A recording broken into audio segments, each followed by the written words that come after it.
I think the e-market is very clever. I think from a writer's perspective, if you're truly involved in the story that you're producing, the e-market is fantastic because it allows your book to be placed in more laps than it would be just in its printed form. And I think anytime you make books accessible to everyone, I think that's an exciting thing. For as long as we can remember, the paper book industry has been a thriving market. You may even remember from your childhood the various storybooks that you read or were read to. However, with the advances of technology, the future of paper books has been uncertain and quite ambiguous. In fact, portable devices such as the Kobos, Kindle, iPad, and a dozen other devices have been spreading like a wildfire, growing more popular within every minute. Added onto that is how e-readers is consistently becoming cheaper and better. With these factors, it is not very hard to understand why they're so popular. However, with new competitors, consumers have wondered if this could mean the end of paper books and traditional publishers.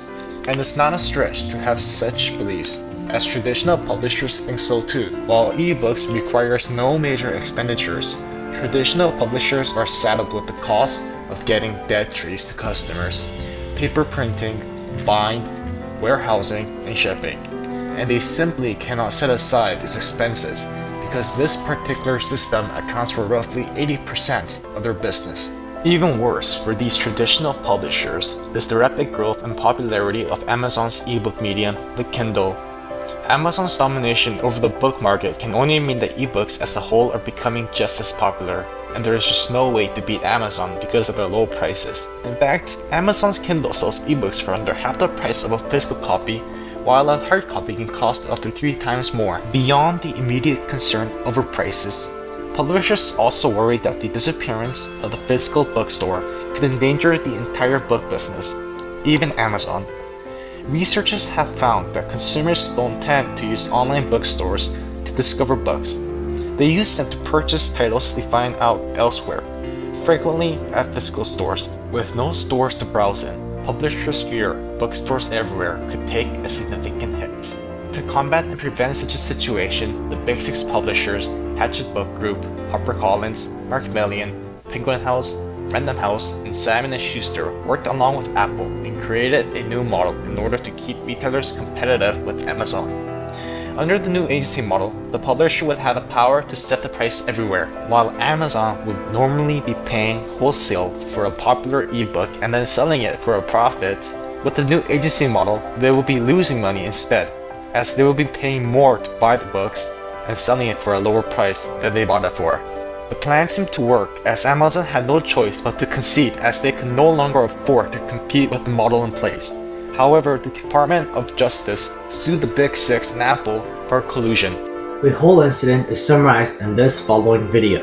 Price fixing of electronic books. The U.S. Department of Justice filed an antitrust lawsuit on Wednesday saying Apple and some big publishers conspired to fix the prices of ebooks. Back in 2010, Apple created the agency model, which allows the publisher, not the retailer, to set the price, with Apple getting a 30% cut. Since the agency model takes price setting out of retailers' hands, critics say booksellers have a hard time discounting the products. Apple's uber-popular iPad is at the center of this heated issue. 5 top publishers were also included in the suit.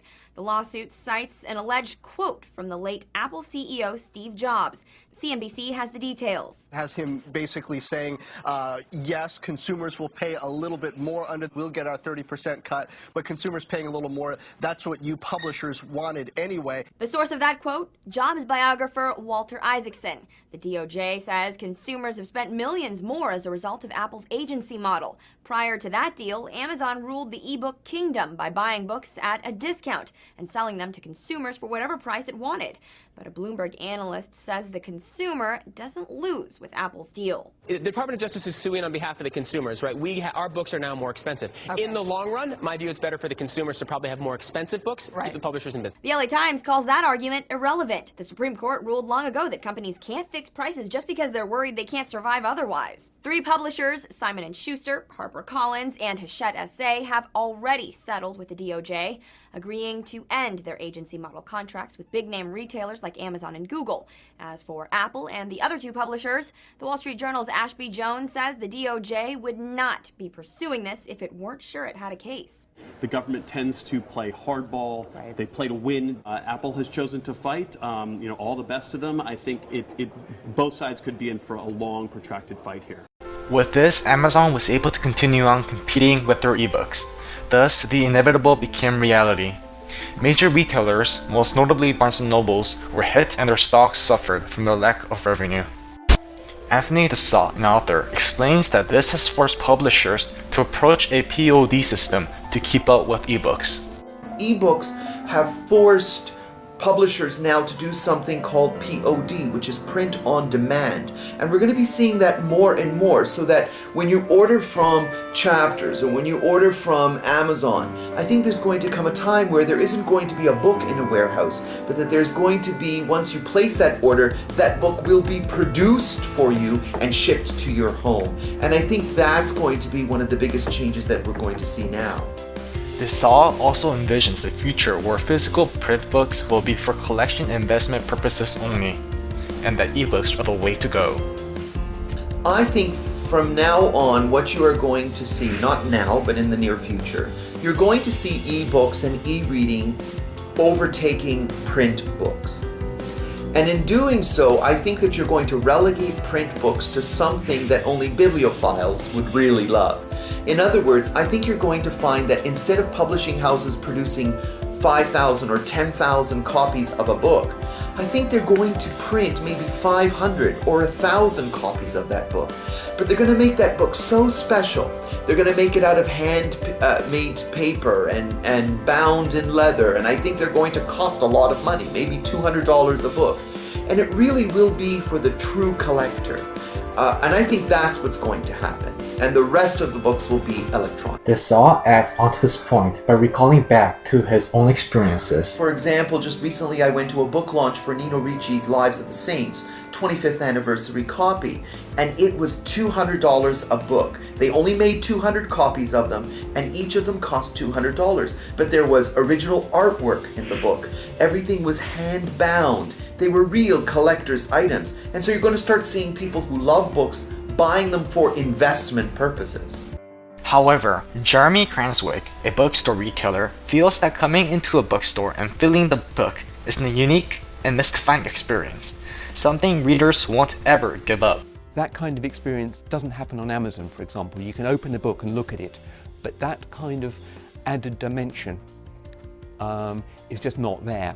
I must say, as an older person, I'm 59, perhaps I'm a little old-fashioned, but I do feel a lot of other people, not just older people, but younger people, who in some way are aware of this sort of dimension, as you might call the physicality or the human dimension of the book. When consumers were asked on their opinions regarding the ebook versus print situation, this is what they had to say. If you're on a beach or something, it's the kind of way you connect with the book, just the whole feel of the book in your hand, where you can fold over the page. You like something to hold, take with you rather than something electronic. So I would only buy ebooks for travelling when I need to keep space smaller. I personally prefer books. I think they're beautiful collector's objects and I don't much like reading from a screen. It's 50p. It's like you have pages coming out. It's just a real book. It's the pleasure.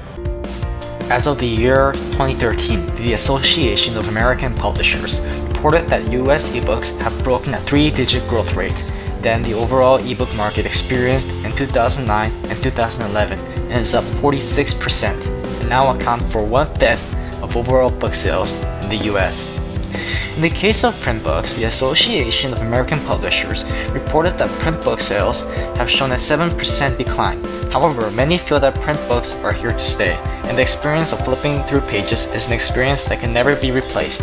I think it's an exciting time for writers, for publishers, for readers. And I think that the cards have been thrown up in the air and we're still waiting to see how they're going to settle.